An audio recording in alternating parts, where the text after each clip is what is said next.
de notre rédaction. Smart Sound.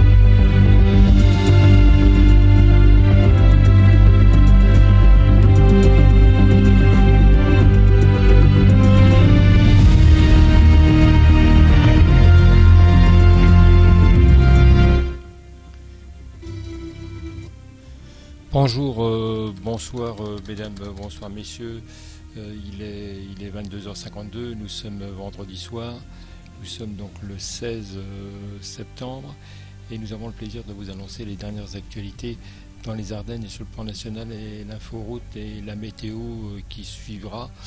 Alors d'abord quelques dernières informations sur les Ardennes, c'est d'abord l'accord, le consensus qui est pratiquement acquis par les communes importantes des Ardennes de recevoir les migrants. Boris Ravignon a donné son sentiment là-dessus. Monsieur le maire de Sedan, monsieur Didier Herbillon a fait de même. Donc véritablement les grandes villes sont pour l'intégration des quotas de migrants qu'on aura qu'on va recevoir. L'épopée de la commune de Foin qui est proche de Sedan, l'ancienne maison de retraite, s'est tournée, la page est tournée. Véritablement aujourd'hui le gouvernement a souhaité prendre des décisions sérieuses et rapides pour désenfler la partie de Calais et donc pas de problème au niveau Ardennes a priori, c'est une première information.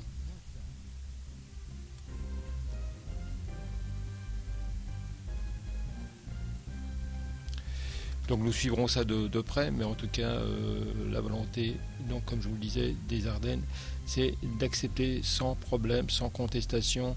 La solidarité est présente pour aussi bien pour la ville de Sedan que la ville de Charleville-Mézières et de l'intercom Sedan-Charleville. De M. Boris Ravignon, président de l'intercom, et de M. Herbillon, PS, donc comme vice-président. Donc véritablement un acte, un développement nouveau, donc on peut constater c'est passé, il n'y a plus de véritable contestation constatée, donc on peut dire que c'est une très très bonne chose.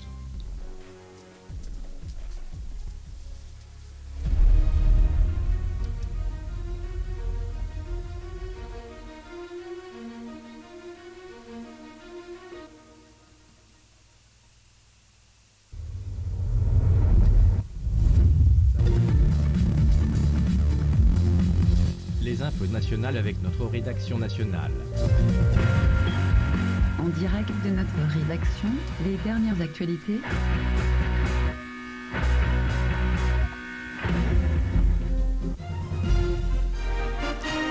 Les dernières actualités nationales et internationales.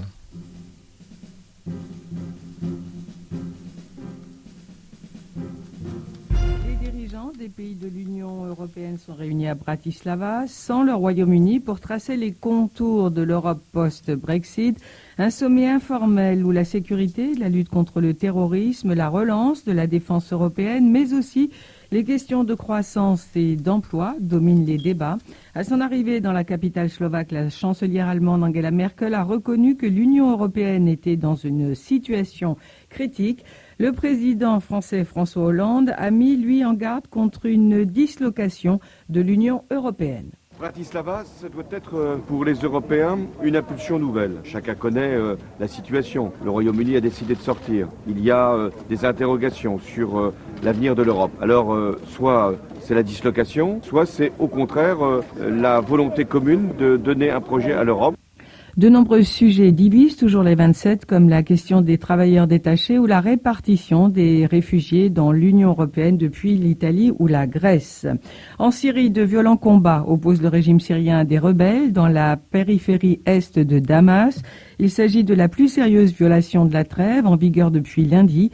Alors que des centaines de milliers de Syriens attendent toujours l'aide humanitaire promise par l'ONU, Des camions remplis de nourriture et de médicaments pour les habitants assiégés d'Alep sont toujours bloqués à la frontière turque.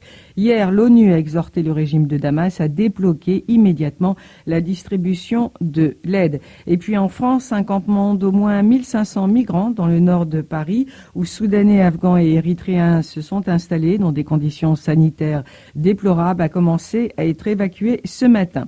Aux Philippines, les appels à enquêter sur le président Duterte se multiplient après des accusations explosives selon lesquelles il a personnellement abattu un fonctionnaire et ordonné le meurtre d'un millier de personnes. Alors qu'il était maire, un homme se présentant comme un tueur repenti a fait ses déclarations devant le Sénat. La justice américaine demande à la Deutsche Bank de verser une amende record de 14 milliards de dollars pour solder un litige immobilier remontant à la crise financière de 2008. La banque allemande est accusée, comme d'autres banques, d'avoir vendu des produits financiers toxiques. Et puis la justice suédoise maintient le mandat d'arrêt européen qui vise le fondateur de Wikileaks, Julian Assange, dans une enquête pour viol dans son pays. Assange est réfugié depuis 2012 à l'ambassade d'Équateur à Londres. Enfin, on vient d'apprendre le décès de l'ancien président italien Ciampi à l'âge de 95 ans. La météo, un temps général ensoleillé, plus couvert à l'ouest, les températures entre 17 et 30 degrés.